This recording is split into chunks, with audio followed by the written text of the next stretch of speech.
રામાયણમાં ગઈ વખતે આપણે જોયું હતું કે હનુમાન ત્યાં આગળ લંકામાં પહોંચે છે. હનુમાન આમ આપણે જોવા જઈએ તો એ આપણે કહીએ છીએ વાયુપુત્ર છે, બરાબર. એમની માતા અંજની અને પિતા કેસરી. હવે અંજની પણ છે ને એ એક અપ્સરા હતી, ઇન્દ્રની દીકરી હતી. હા, અને ઇન્દ્રની દીકરી હતી અને પછી એ ધરતી પર આવે છે. ધરતી પર આવીને એને આ કેસરી એટલે એ કપી રાજા, કપીના રાજા એટલે વાંદરાઓના જાતિ, આપણે જે ગઈ વખતે વાત કરી કે એક આ જાતિ આપણે ગણીએ છીએ વાનરને, એ કપી રાજાની સાથે એનું લગ્ન થાય છે. અને અંજની બહુ તેજસ્વીને હતી. પછી એને છે ને એ બહુ પતિવ્રતા હતી. એકવાર એ અહીંયા આગળ ધરતી ઉપર એટલે ક્યાંક ફરવા માટે નીકળી. તો ફરવા માટે નીકળી અને ત્યારે એને એ બહુ સ્વરૂપવાન હતી. તો વાયુદેવે એને જોઈ અને વાયુદેવે એને જોઈ એટલે એ વાયુદેવ એના પર મોહી પડ્યા અને પછી એને આલિંગન આપ્યું. અને અંજની છે ને એ જોઈ નહોતા શકતા, પણ આલિંગન આપ્યું એટલે તરત બોલ્યા કે કોણ છો તમે? તમે મારા પતિવ્રતા ધર્મને કેમ કલંક લગાડો છો? એટલે આલિંગન આપ્યું એ જોઈ નહોતા શકતા, પણ એ મેન્ટલી વાયુદેવે એમને હગ કર્યા, એટલે કે આમ એટલો બધો પ્રેમ ઉભરાવ્યો. એટલે પછી વાયુદેવ કહે છે કે હું વાયુદેવ છું, હું તમારા પર મોહી પડ્યો અને મેં તમારો શારીરિક સ્પર્શ જરાય નથી કર્યો, મેં માનસિક રીતે તમને આલિંગન આપ્યું છે અને આ માનસિક રીતે તમારી સાથે સમાગમ કરીને તમે એક બહુ શક્તિશાળી પુત્રને જન્મ આપશો. આવી રીતે વાયુદેવે એને કીધું અને અંજની તો પછી ખુશ થઈ ગયા હતા. અને ત્યાર પછી એટલે અંજનીના પુત્ર હનુમાન, અને એટલે એને વાયુપુત્ર કહે છે. વાયુપુત્ર હનુમાન. એના પિતા વાયુદેવ હતા, આ કેસરી નહોતા. હવે વિચાર કરો કે આવી રીતે ખાલી મનથી વિચારીને પણ એ જમાનામાં એ ગર્ભાધાન થઈ શકતું હશે. આ બધી આપણે જે વાર્તાઓ જોઈએ ને, તો કદાચ એ ખાલી વાર્તાના ફોર્મમાં ન જોઈને ક્યારેક વાર્તાનું ફોર્મ પણ હોય અને ક્યારેક એની પાછળનું સાયન્સ બી વિચારીએ ને તો પણ આપણને થાય. હવે જો કોઈક બીજું એના પર મોહી જાય, રૂપથી મોહી જાય અને આવી રીતે કરે. હવે રાવણના કેસમાં એ સીતાના રૂપથી મોહી પડ્યા અને એમને એ સીતાની સાથે સહવાસ કરવો હતો, પણ રાવણ એટલા સેન્સિબલ હતા કે સ્ત્રીની મરજી ના હોય ત્યાં સુધી એ ફોર્સ નહોતા કરતા. એ ટાઈમ આપતા હતા. સીતાને ઉપાડીને ગયા લંકામાં, પણ એને મળવા માટે રોજે આવે, પણ એ સીતાની મરજી નહોતી ત્યાં સુધી એ સ્પર્શ પણ નહોતા કરી શકતા. બાકી એ સિવાય બધી કેટલીય સ્ત્રીઓની સાથે રાવણ એ કરતા હતા, પણ એ બધી સ્ત્રીઓ બધી ખુશ રહેતી હતી કે હા ચલો લંકાના નરેશ સાથે અમે પ્રેમ ક્રીડા કરીએ છીએ. પણ સીતાની મંજૂરી નહોતી તો એ ના કર્યું. હવે અહીંયા આગળ હનુમાનના કેસમાં મેન્ટલી એ કરે છે અને તો બી એટલે અંજની ખુશ હોય છે અને એટલે આવો સરસ પુત્રને જન્મ આપે છે. એટલે એનામાં આટલી શક્તિ હતી વાયુપુત્રમાં. હવે આમાં પછી શું થયું, હનુમાન જેવા જન્મ્યા ને એ સીધો કૂદકો મારતા હતા અને એટલો મોટો કૂદકો માર્યો કે સીધા સૂર્યદેવને પકડવા માટે ગયા. હવે સૂર્યદેવને પકડવા માટે ગયા એટલે ઇન્દ્રએ આ જોયું અને એને રોક્યા. અને એકવાર તો રોક્યા, પાછા આવ્યા, પાછા ફરીથી કૂદકો માર્યો અને છેક સૂર્યદેવની નજીક જતા હતા. એટલે ઇન્દ્રદેવે એમણે રોક્યા અને એમણે કીધું કે તારામાં આટલી બધી બુદ્ધિ, તેજસ્વી ને આ જે તાકાત છે ઉડીને સૂર્યદેવ પાસે જવાની, એ હવે હું તને શ્રાપ આપું છું કે તું પ્રદર્શિત નહીં કરી શકે અનલેસ એન્ડ અનટિલ તને કોઈ યાદ કરાવે કે તારી પાસે આ તાકાત છે. ત્યાં સુધી તને હવે યાદ નહીં આવે કે તારી પાસે આટલી તાકાત છે ને તું આટલો લાંબો કૂદકો મારી શકે છે. અને કૂદકો મારી શકે છે એટલે કે રીતસરનું એ ઉડી જ શકે છે. હવે આપણે એઝ અ હ્યુમન બિંગ આપણે પોતે ઉડી નથી શકતા. એ વખતે એ લોકોની પાસે રથ હતા એવા કે રથને ઉડાડે, લેન્ડ ઉપર બી ફેરવે અને ઉડાડે બી ખરા. પણ હ્યુમન બિંગ પાસે કોઈ આવી તાકાત નહોતી. એક ખાલી રાવણનો ભાઈ ઇન્દ્રજીત, એની પાસે એ શક્તિ હતી અને એ કળા હતી કે એ હવામાં ઉડી બી શકે અને અદૃશ્ય પણ થઈ શકતો હતો. એટલે એ પોતે નહોતો ઉડી શકતો પણ એ એના રથ ઉપર બેસીને રથ ઉડાડી શકતો હતો અને અદૃશ્ય થઈ શકતો હતો. હવે આ જ વસ્તુ, આ યુદ્ધ કળા એ આપણે અત્યારે પણ એઆઈ આર્ટિફિશિયલ ઇન્ટેલિજન્સના વડે આપણે ડેવલપ કરીએ છીએ કે આપણું પણ આ વિમાન કે એ અદૃશ્ય એટલે કોઈ રેડાર સિસ્ટમમાં કે ક્યાંય કશે પકડાય નહીં, આપણને દેખાય નહીં, એવું આપણે પણ આમાંથી, એટલે આપણું બી સાયન્સ અત્યારે, આપણી મિલિટરી, આપણું ડિફેન્સ ક્ષેત્ર, આપણા આ રામાયણ અને મહાભારતની બધી યુદ્ધ કળાઓ એ લોકો કેવી વાપરતા હતા એ જોઈને અત્યારે આપણે પણ એવા જ વેપન્સ બનાવીએ છીએ. અને એ બહુ જ સરસ આપણા ડિફેન્સ વિભાગ આપણા શાસ્ત્રોનો વાંચન કરે છે અને આવી રીતે એ એપ્લિકેશન કરે છે. એટલે આવી રીતે પછી હનુમાનની પાસે આ શક્તિ હતી. હવે અને જ્યારે આ સુગ્રીવ, અંગદ એ બધાને જ્યારે રામે કીધું હતું કે તમારે આ કામ કરવાનું છે, અને પછી સુગ્રીવને એ લોકો હનુમાન, અંગદ એ બધા કરતા બધા વચ્ચે તો પહેલાં બીજા એક ઠેકાણે ગયા. ત્યાં આગળથી એમને એક સંપાતિ, જે જટાયુનો મોટો ભાઈ હતો, એ સંપાતિ વચ્ચે મળ્યો. એ સંપાતિએ કીધું કે મેં જોયા છે રાવણ ને સીતાને આ બાજુ દક્ષિણ તરફ લઈ જવા માટે. એ લંકામાં છે રાવણનું રાજ્ય, પણ લંકા કે બહુ દૂર છે, વચ્ચે મોટો દરિયો છે કે તમે કેવી રીતે જઈ શકશો. તો એ પછી આ વાનરો ત્યાં આગળ દરિયા કિનારે જાય છે. હવે એક જામવંતને ખબર હતી કે હનુમાન પાસે આ શક્તિ છે કે આટલું લાંબો કૂદકો એ મારી શકે.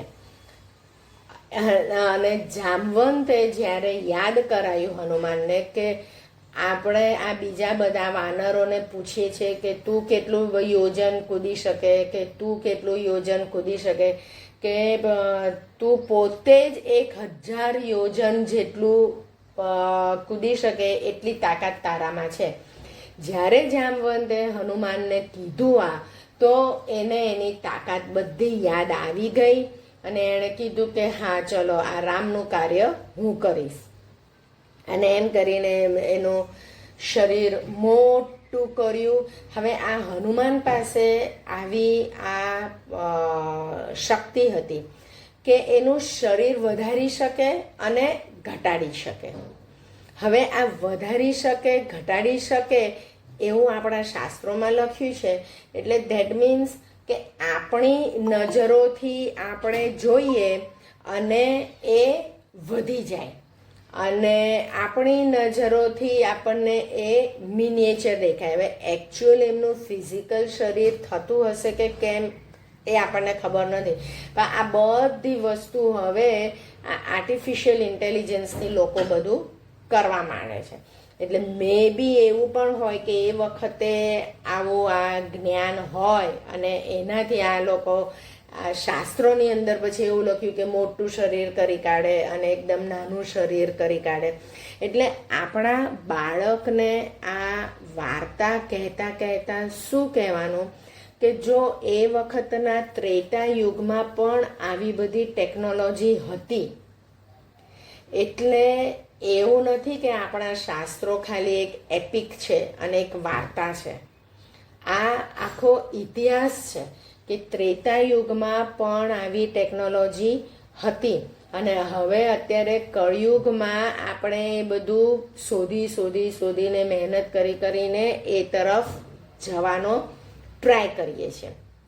હવે આ જો આપણે સતયુગ, ત્રેતાયુગ, દ્વાપર યુગ અને કલયુગ, આ જે ટાઈમ પીરિયડ આપણે જે વિચારીએ ને, તો એમાં માણસનું ઇવોલ્યુશન, મેન્ટલ માણસ તો બની ગયો. સતયુગમાં તો કમ્પ્લીટ ઇરેક્ટ માણસ આવો હતો, અને કેટલી બધી વાર્તાઓ આપણે સતયુગની પણ જોયેલી છે. અને એટલે સતયુગમાં માણસ એકદમ સદાચારી અને આ જે આ યમ નિયમ ફોલો કરવાનું હોય ને, એવા બધા જ માણસો એવું કરતા હતા. પછી ત્રેતાયુગમાં પછી થોડુંક માણસોના વિચારોમાં વિકાર આવ્યો, બરાબર. એટલે આવા રાક્ષસોને એ બધા બન્યા. બાકી સતયુગની અંદર કોઈ રાક્ષસોની વાર્તા આપણે નથી જોઈ. સત્યવાદી હરિશ્ચંદ્ર એ સતયુગના માણસ હતા. એમાં કેવા માણસો હતા. પછી પેલા સેબી કબૂતરના વજનના જેટલું પોતાના શરીરનું માંસ કાઢી કાઢે છે, એ પણ સતયુગના હતા. એટલે આટલા આઈડિયાલિઝમથી એ વખતે માણસો જીવતા હતા. પછી ત્રેતાયુગમાં આ બધા થોડાક રાક્ષસો આવ્યા અને રામને જન્મ લેવો પડ્યો આ રાક્ષસોનો નાશ કરવા માટે. પછી દ્વાપર યુગ આવ્યું તો એમાં વધારે રાક્ષસો આવ્યા અને કૃષ્ણને જન્મ લેવો પડ્યો. દ્વાપરમાં પોતાના સગાઓ જ રાક્ષસ બનવા માંડ્યા. ત્રેતાની અંદર રામને એમના સગા બધા સારા હતા, ખાલી એક કૈકેયીના આવા ખરાબ વિચાર થયા. એ રાક્ષસ નહોતી, પ્રજાને નહોતી રંજાડતી, એ ખાલી એના વિચાર આવો આવે. રાક્ષસ એને કહેવાય કે જે પ્રજાને રંજાડે. પછી દ્વાપર યુગમાં એવું આવ્યું કે કૃષ્ણના નજીકના સગાઓ જ રાક્ષસ બની ગયા અને એ બધા પ્રજાને હેરાન કરતા હતા. એટલે આખા દ્વાપર યુગમાં કૃષ્ણએ એમના પોતાના સગાઓને બધાને મારવા પડ્યા. અને હવે આ કલયુગ છે. હવે કલયુગની અંદર બી એનાથી વધારે નજીકના સગાઓ બધા રાક્ષસો બનવા માંડ્યા. એટલે હવે કલયુગમાં બધાને રાજ કરવા ન મળે, પણ આપણા પોતાના નજીકના સગાઓ ફિઝિકલી રાક્ષસ કદાચ ના બનતા હોય, પણ મેન્ટલી ઇમોશનલી રાક્ષસો હોય. એટલે આ જે ચેન્જ ઓફ ઇમોશનલ ડિગ્રેડેશન, એક માનવતાનું ડિગ્રેડેશન, એ ધીરે ધીરે થતું આવ્યું છે. એટલે કલયુગની અંદર આપણે આપણા બાળકને એ સમજાવવાનું છે કે તું જે જન્મ લઈશ ત્યારે વાતાવરણ બધું આવું હશે, પણ આ વાતાવરણની અંદર તારે તારી ઈશ્વરીય શક્તિ બતાડવાની છે. એક અવતાર, તારે આટલું ઈશ્વરીય શક્તિ લઈને આવીને આપણે બધા પરિત્રાણાય સાધુનામ વિનાશાય ચ દુષ્કૃતામ બધાનો નથી કરી શકવાના, પણ આપણી આજુબાજુ કે આપણા બાળકને કહેવાનું કે તું જન્મ લે ત્યારે તારી આજુબાજુના તારા કન્સર્ન, તારી નજીક આવતા, તારા સંસર્ગમાં આવતા જે કોઈ માણસ હોય તો એને આપણે પોઝિટિવ વિચારો આપવાના છે, એમને સારા બનાવવાના છે. અને એ પોઝિટિવ વિચાર કે તું ક્યારે આપી શકીશ કે જ્યારે તું પોતે પોઝિટિવ વિચાર અત્યારે મારા ગર્ભમાં લેતો હોય ત્યારે. એટલે અત્યારે ગર્ભની અંદર તું મેક્ઝિમમ પોઝિટિવ એનર્જી લઈ લે કે તું બહાર નીકળીને પણ તારું એ પોઝિટિવ એનર્જીનું લેવલ ઊંચું ને ઊંચું રહે. કારણ કે કલયુગની અંદર તારા આજુબાજુના સંસર્ગવાળા તને ઘણું હેરાન કરશે, પણ તારે તારી પોતાની ટેકનિક વાપરવાની છે અને એટલું પોઝિટિવ લેવલ તારે ઊંચું ઊંચું રાખવાનું છે અને એમની સાથે તારે રહેવાનું છે અને બની શકે તો એમને સુધારવાના છે. નહીતર સારા જે માણસો હોય એમનું તારે પ્રોટેક્શન કરવાનું છે. પરિત્રાણાય સાધુનામ અને વિનાશાય છે દુષ્કૃતામ. દુષ્ટ હોય, જે ખરાબ વસ્તુ કરતા હોય એનો વિનાશ કરવાનો છે અને જે સારું વસ્તુ કરતા હોય એનો તારે પ્રોટેક્શન કરવાનું છે. એટલે આ શિક્ષણ આપણે આપણા બાળકને આપવાનું છે. આપણે કૃષ્ણ ચરિત્ર જોયું, હવે આ રામચરિત્ર જોઈએ છે તો રામચરિત્રમાંથી શીખવાનું આ જ છે. પછી હનુમાન ત્યાં આગળ જાય છે, લંકામાં જાય છે અને આપણને બધી ખબર છે. નાની નાની ડિટેલ્સ હું નથી લેતી, પણ એ પહોંચે છે અને વચ્ચે પેલું દરિયામાં પેલી સુરસા રાક્ષસી આવે છે, એ પણ હનુમાનની પરીક્ષા કરે છે કે મારે બ્રહ્માજીએ મને તને ખાવાનું કીધું છે. એટલે હવે જ્યારે બ્રહ્માજીનું નામ લઈને રાક્ષસી બોલતી હોય છે ને, એટલે આ હનુમાન પણ કહે છે કે સારું બ્રહ્માનો આદેશ છે તો કંઈ નહીં. એ બ્રહ્માનો આદેશનું ઉલ્લંઘન નથી થવા દેતું કે ચલો બ્રહ્માનો આદેશ પણ આપણે થાય એવું રાખીએ અને હું મારો જીવ પણ બચાવી લઉં. એટલે આવી તેજસ્વીતા હનુમાનમાં હતી કે આવી કોઈ સિચ્યુએશન આવે તો પોતાનું ધાર્યું કામ, આપણો ધ્યેય, હનુમાનનો ધ્યેય હતો કે અહીંયા દરિયો કૂદીને એને સામે લંકામાં જવાનું છે. હવે વચ્ચે આવા ઓબ્સ્ટેકલ્સ આવે તો આપણે આપણા બાળકને શીખવાડવાનું છે કે તે પણ તું જન્મ લઈને તું એક ધ્યેય રાખીશ કે મારે આ કરવાનું છે.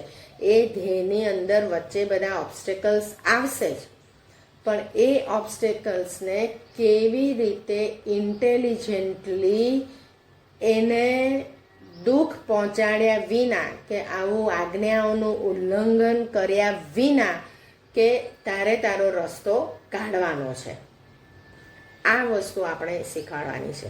એટલે હનુમાનના રસ્તામાં પણ આ ઓબ્સ્ટેકલ્સ આવ્યા. પેલી રાક્ષસી મોટું મોઢું કરે તો એટલે હનુમાન બી એટલા મોટા થઈ રાખે અને પછી ઇસી મિનિટે એકદમ નાના થઈને મોઢામાં જઈને પાછા આવી ગયા.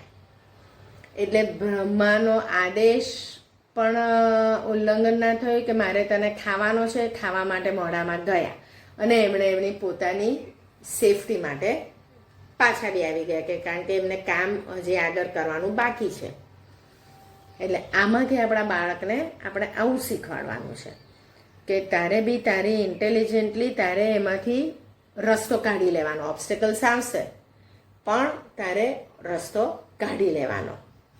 અને પછી લંકામાં પહોંચે છે અને લંકામાં જઈને બધે આટલી મોટી લંકામાં હવે સીતાને ક્યાં શોધવા, એટલે તો પાછું એમનું કૂદવાનું એ વાંદરાનું રૂપ લઈ લે છે અને કૂદાકૂદ કરે છે અને એ ખાસું લાંબુ પણ કૂદે છે. ત્યારે પણ એ લંકાની અધિષ્ઠાત્રી દેવી એ પણ એને રોકે છે કે તું મને પૂછ્યા વિના તું કેમ અહીંયા આગળ આવે છે. એટલે ત્યારે હનુમાન કહે છે કે હું તો અહીંયા આગળ આ બધું જોવા માટે આવ્યો છું. એટલે જો અસત્ય પણ નહીં બોલવાનું અને હું એ દૂત હતા અને એને જે કામ આપ્યું છે એ એને કરવાનું છે. એટલે એનું કામ બી કરવા માટે એને ચોખ્ખે ચોખ્ખું કહેવાય પણ નહીં. એટલે કે હું તો આ બધું જોવા માટે આવી છું. અને એમ કરી કરીને પછી એ ફરતા હોય છે લંકામાં અને બધું જુએ છે, રાવણનો મહેલ જુએ છે ને બધે જાય છે. એ પછી એમને શોધવાના હતા કે સીતા ક્યાં હશે. તો આ બધાની જે એનર્જી લેવલ, રાવણ, રાક્ષસીઓ, એ બધાને છે ને એ થોડીક લો એનર્જી. રાવણ હતા બહુ શક્તિશાળી, બહુ શક્તિ હતી. બ્રહ્માએ બી એમને બધા શસ્ત્રોને બધું આપેલું છે, પ્રસન્ન કરેલા છે એમણે શિવને પણ. પણ પછી અભિમાન આવ્યું અને એમની બુદ્ધિ ભ્રષ્ટ થઈ એટલે રાવણ બની ગયા. બાકી બહુ તપ કર્યું છે અને શિવને પ્રસન્ન કરેલા છે. પણ અભિમાન આવે એટલે આપણું એનર્જી લેવલ ડાઉન થઈ જાય. તો આ હનુમાન હતા ને બહુ ઇન્ટેલિજન્ટ હતા અને દિવ્ય શક્તિવાળા હતા. એટલે એમને સેન્સ થઈ જાય કે કોઈક સાત્વિક એનર્જીવાળા વ્યક્તિ અહીંયા ક્યાં આગળ છે. એમ કરી કરીને એમને આ સીતાની ભાળ મળી કે એમને આમ સેન્સ થાય કે હા ના, અહીંયા આગળ કોઈક આવી સાત્વિક એનર્જીવાળું છે. અને એ સીતાને મળે છે, ઝાડ ઉપર પહેલાં બેસે છે, પછી જુએ છે એમને, પછી એમને લાગે છે કે હા લાગે તો છે જ આ જ સીતા હશે. આજુબાજુ બધી રાક્ષસીઓ બધું એમને શું કહેવાય ચોકી પહેરો કરતા હોય છે. પછી ઝાડ ઉપર બેસીને એ આ રામની કથા કહે છે કે દશરથ રાજા હતા ઇક્ષ્વાકુ વંશમાં અને એમને કઈ આવી માંગણી કરી અને રામને દેશવટો આપવો પડ્યો અને રામ, લક્ષ્મણ ને સીતા પછી જંગલમાં ગયા અને પછી સીતાને રાવણ ઉપાડી ગયો અને હવે રામે મને દૂત રીતે મોકલ્યો છે સીતાને શોધવા માટે. હવે આટલું એ સીતા અને રિસેપ્શન, એ રિસેપ્ટિવ બન્યા આ વાતની. બીજી કોઈ રાક્ષસીઓને સંભળાયું નહીં. એટલે આ જે અમુક એનર્જી લેવલની વાતો હોય ને, આપણે ટેલિપેથી જે કહીએ છીએ ને, તો ટેલિપેથી બી આ એક અમુક એનર્જી લેવલની વાત છે. એટલે હનુમાને એ એનર્જી લેવલથી સીતાને વાત કરી. સીતાને ખબર પડી કે હા અહીંયા આગળ કોઈક લાગે છે કે મને આ સંભળાય કેમ છે આ અમારી વાત. પછી આમ ઉપર જુએ છે ત્યારે લાગે છે કે હા હનુમાન જ, એટલે વાંદરો જ એ લાગે છે કે બોલે છે. અને પછી એ હનુમાન રામ પાસેથી જે વીંટી લાવેલા હોય છે સીતાની યાદગીરીની, કે આ તમે બતાડશો અને જો સીતા હશે તો એ ઓળખી જશે. એટલે એ નાખે છે અને સીતા જુએ છે કે હા તો મારી જ વીંટી છે. અને પછી એમને વિશ્વાસ બેસે છે આ વાંદરા પર. અને પછી હનુમાન રાત્રે આ સીતાને મળે છે. એટલે પછી હનુમાન એમનું પોતાનું રૂપ લે છે અને પછી બધી વાર્તા કહે છે અને પછી કહે છે કે રામે મને મોકલ્યા છે અને હવે અમે તમને લેવા માટે આવીશું. કે આમ તો હું પણ સક્ષમ છું કે હું તમને ઉપાડીને લઈ જઈ શકું, પણ હું અત્યારે દૂત રીતે આવ્યો છું અને મારે તમારી ખાલી ભાળ શોધવાની છે. એટલા માટે કે હવે હું રામને સમાચાર પહોંચાડું છું કે તમે અહીંયા આગળ છો અને અમે ટૂંક સમયમાં આવીશું. હવે સીતાને ઉપાડી ગયા પછી આ 10 મહિના સુધી સીતાજી અહીંયા અશોક વાટિકામાં હતા. હવે એમના વનવાસનો પણ ટાઈમ પૂરો થવા આવ્યો હતો, 14 વર્ષનો. એટલે 13 વર્ષ ને 10 મહિના થયા હતા. અને આ સીતા પછી મળ્યા અને પછી હનુમાન પાછા જવા જતા હતા. તો ત્યાં આગળ બીજા રાક્ષસો ને ખબર પડી કે આ કોઈક વ્યક્તિ અહીંયા સીતાની સાથે આવી રીતે વાત કરતા હતા, વાંદરા, અને સીતાની સાથે બેસીને વાત કરતા હતા. એટલે રાક્ષસોને ડાઉટ ગયો કે આ વાંદરો કોઈક અલગ લાગે છે. એટલે રાક્ષસોની સાથે લડવા માંડ્યા એટલે રાક્ષસો હનુમાનની સાથે લડવા માંડ્યા. પછી એક કરીને રાક્ષસોને મારે છે. પેલો રાવણ બીજા વધારાને મોકલે છે, એ બધાને મારે છે હનુમાન. પછી એને થાય છે કે હવે આ કેટલા ઇન્ટેલિજન્ટ હનુમાન હતા. આમ એ કોઈનાથી બંધાય એવા હતા નહીં કે એને બંદી બનાવીને લાવો અંદર મારા મહેલમાં. તો કોઈનાથી બંધાય એવા હતા નહીં. પણ આને આ તેજસ્વીતા કહેવાય. અને સિચ્યુએશનનો બરાબર ધ્યાન રાખીને એનો ઉપયોગ કરી લેવાનો.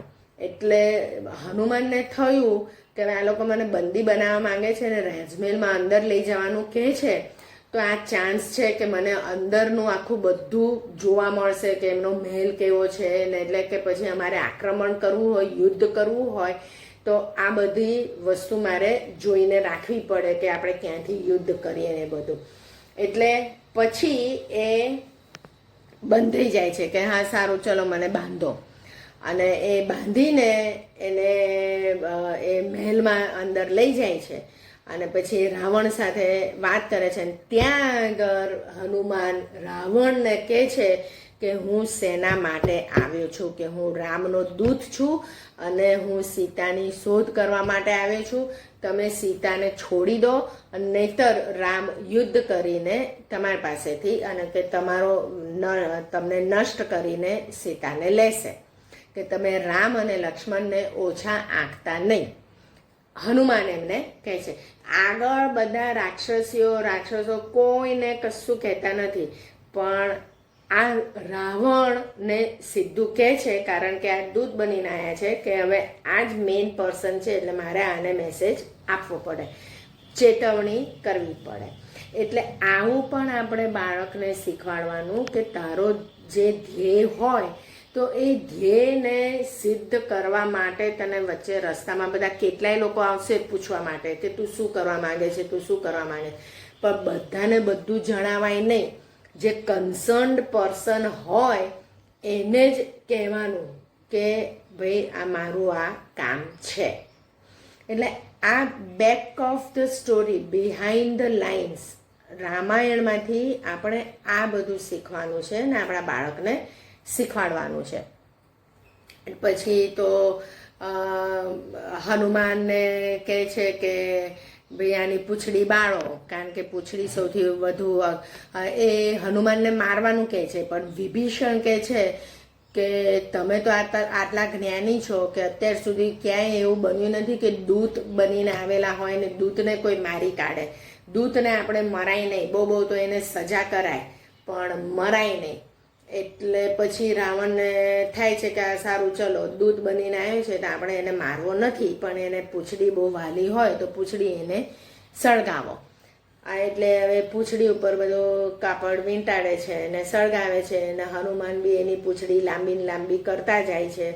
અને પછી એને બે સળગાયેલી પૂંછડીથી લંકામાં ફેરવે છે તો એની પૂંછડી મોટી કરીને સળગાવેલી આગ બધે આજુબાજુ લગાડતા જાય છે. એટલે બધા ઘરોમાં આગ લાગે છે.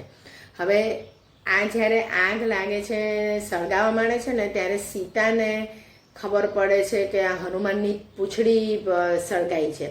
તો સીતા અગ્નિનો તપ કરે છે અને એ અગ્નિદેવને કહે છે કે મારા તપમાં, મારા સતીત્વમાં આટલી તાકાત હોય તો વરદાન રૂપે તમે હનુમાનની શીતળતા આપો. એની જે પૂંછડી બાળી છે તો એને ગરમ લાગવું ના જોઈએ, એને શીતળતા આપો. એટલે આવી રીતે સીતા હનુમાનની પૂંછડીને શીતળતા અપાવે છે. અને પછી આખી બધી લંકા બાળે છે અને બાળીને પછી હનુમાન જતા રહે છે. અને આ બાજુ ત્યાં રામેશ્વર આગળ આવીને ત્યાં આગળ રામને મળે છે, બધી વાર્તા કહે છે કે આવી રીતે સીતા અહીંયા આગળ છે ને આ રાવણ છે ને બધું શું બન્યું એ બધું રામને કહે છે. પછી રામ કહે છે કે હવે આપણે ત્યાં આગળ ચઢાઈ કરવાની છે. તો કે આટલો લાંબો કૂદકો મારીને તો તમે એકલા જ જઈ શકો છો, આપણે તો આખું લશ્કર લઈ જવું પડશે ત્યાં આગળ બધા આટલા રાક્ષસોને મારવા માટે, તો કેવી રીતે કરીશું? તો નલ અને નીલ એ પણ બે વાનર એટલે જામવંતની કેટેગરીના હતા. પણ એ વખતના એટલા ઇન્ટેલિજન્ટ એન્જિનિયર્સ, અને એમણે કીધું કે એટલે શોર્ટેસ્ટ ડિસ્ટન્સ અહીંથી લંકાને જોઈન કરતું અહીંયા રામેશ્વર ધનુષકોડીથી ત્યાં આગળ છે શોર્ટેસ્ટ દરિયાઈ માર્ગ. એ બધું એ વખતે એ લોકોની પાસે એવી ટેકનોલોજી હતી કે જોઈ શકતા હતા અને કરતા હતા. અને કે અહીંથી અહીંયા આગળ આપણે બ્રિજ બાંધવો પડશે. દરિયાની અંદર બ્રિજ બાંધવાનો સેતુ બંધ એ વખતની ટેકનોલોજી હતી. એટલે પછી એમણે કીધું કે મોટા ને મોટા પથરા, પછી બધા વાંદરાઓને આખા વાનરની આખી ટોળકીને કીધું મોટા ને મોટા પથરા લાવીને નાખે. પછી હવે જેમ જેમ નાખતા જાય તો બધા પથરા ડૂબતા જતા હતા. હવે કેટલા નાખે તો કે પાણીની ઉપર રહે અને એના ઉપરથી પગપાળા પર લશ્કર પસાર થાય.